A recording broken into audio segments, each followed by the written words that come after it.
कि जाकिर नाइक को अपना आदर्श मानता था डॉक्टर रमीज। दिल्ली ब्लास्ट के आरोपी शाहीन के भी संपर्क में था। केजीएमयू प्रशासन ने रमीज को बचाने की कोशिश की, ये आरोप लगाए हैं अपर्णा यादव ने। यूपी एसटीएफ केजीएमयू धर्मांतरण केस की जांच करेगी। क्या डॉक्टर रमीज डॉक्टर जाकिर नाइक के प्लान पर काम कर रहा था?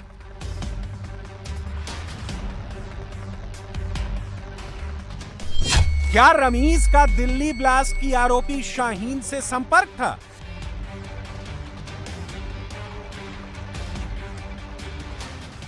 क्या डॉक्टर रमीज अस्पताल में मजहबी कार्यक्रम कराता था?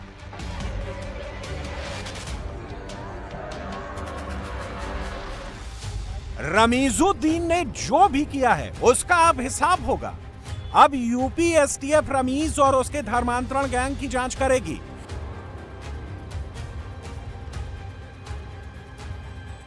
जांच केजीएमयू के रोल की भी होगी कि आखिर कैसे अस्पताल में धर्मांतरण का खेल इतने लंबे समय तक चलता रहा। खुद योगी आदित्यनाथ ने पूरे मामले की रिपोर्ट तलब कर ली है।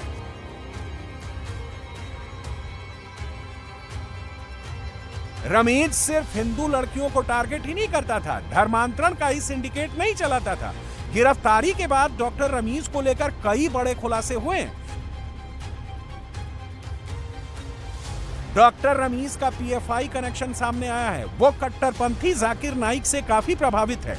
यही नहीं, ये भी सामने आया है कि डॉक्टर रमीज फरार रहने के दौरान पीएफआई से कानूनी मदद मांगी थी। अब ये जानकारी आ रही है कि दिल्ली ब्लास्ट में गिरफ्तार शाहीन सईद से भी डॉक्टर रमीज संपर्क में था। अगर ये आरोप सही साबित होता है तो फिर उसके आतंकी कनेक्शन की भी जांच होगी। इसके अलावा पता चला है कि डॉक्टर रमीज के धर्मांतरण गैंग ने 2 दर्जन से अधिक हिंदू महिलाओं को अपना शिकार बनाया था। जिस केजीएमयू में भविष्य के डॉक्टर तैयार किए जाते थे, वहां डॉक्टर रमीज मजहबी तकरीरें कराता था। ये केजीएमयू की तस्वीरें हैं जिसमें साफ दिख रहा है कि पढ़ाई के संस्थान में मजहबी कार्यक्रम हुआ है।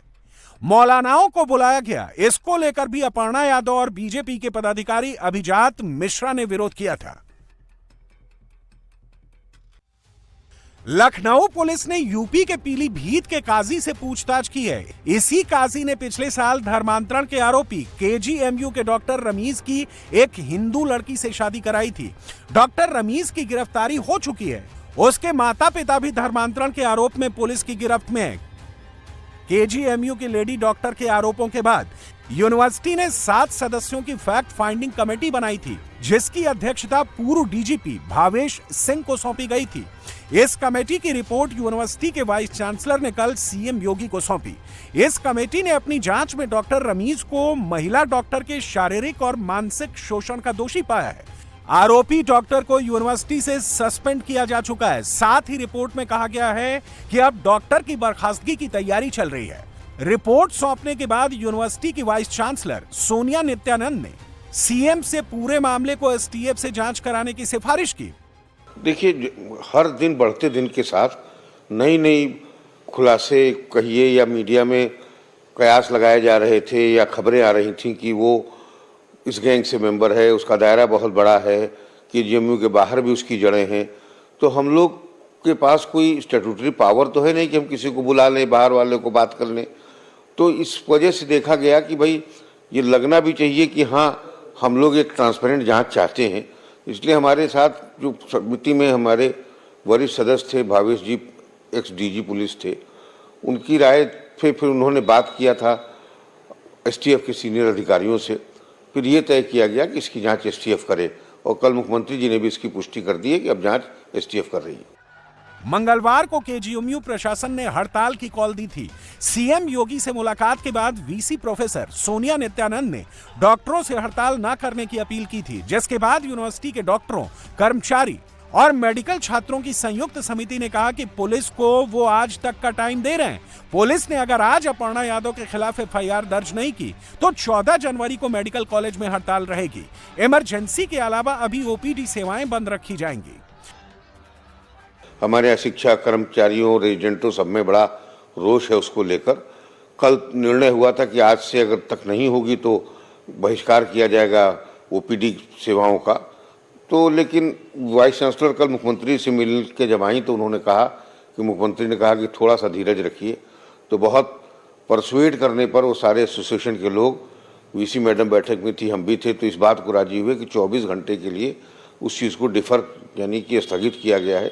मतलब कि अगर कल सुबह 9 बजे हम लोग फिर मीटिंग करेंगे, तब तक की कार्रवाई से पुलिस के हम लोग संतुष्ट हुए या बाकी एसोसिएशन वाले तो कोई बात नहीं तो अभी तो यही स्टैंड कायम है कि अगर उस वक्त तक कोई कार्रवाई नहीं हुई तो फिर ओपीडी सेवाओं का बहिष्कार होगा, इमरजेंसी सेवाएं चलती रहेंगी और फिर दिन प्रतिदिन इसकी फिर सब लोग मीटिंग करके निर्णय लेते रहेंगे।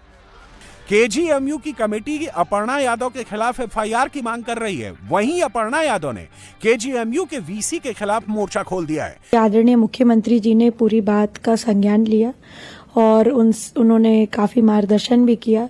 पूरी फाइल रिपोर्ट हमने उनको सबमिट करी है और उन्होंने जो 2-4 चीजें और भी मांगी हैं उसको भी हम कंबाइंड रूप से बना करके एक क्रोनोलॉजी ऑफ द जितने केस आए हैं हमारे पास, केजीएमयू से रिलेटेड, धर्मांतरण से रिलेटेड, लव जिहाद से रिलेटेड, इवन महिला डॉक्टरों के साथ जिस प्रकार से वहां पे भद्दा व्यवहार हुआ है, वहां उस सारी चीजों का क्रोनोलॉजी बना करके, फाइल बना करके हम आदरणीय मुख्यमंत्री जी और आदरणीय महामहिम राज्यपाल जी, क्योंकि वाइस चांसलर की नियुक्ति आदरणीय महामहिम राज्यपाल जी करती हैं। मैं सबसे पहले ये सवाल उठाना चाहती हूँ कि महिला आयोग के पास वो लड़की जिसका धर्मांतरण के ही नाते ये केस हुआ, उस पे सेक्सुअल एट्रोसिटी हुई, उस पे फिजिकल एब्यूज हुआ और उसका सबसे पहली बात थी कि मेरा जबरन धर्मांतरण कराने का मुझे जो है हवाला दिया गया। मुझे जो है बार बार ये बोला गया कि मुझे कन्वर्ट करना पड़ेगा टू अ डिफरेंट रिलीजन